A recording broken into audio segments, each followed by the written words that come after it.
First ng aking bunso ay tortang talong. Ngayon, nag-steam na ako ng talong at ngayon ay babalatan ko na.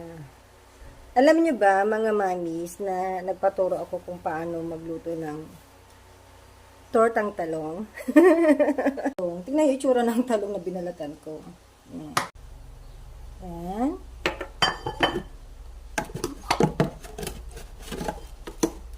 Kunting asin.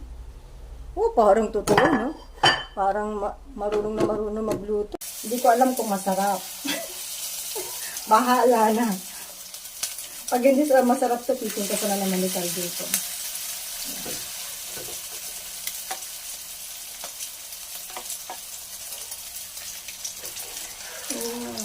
Diba? Mapipintasan to sigurado.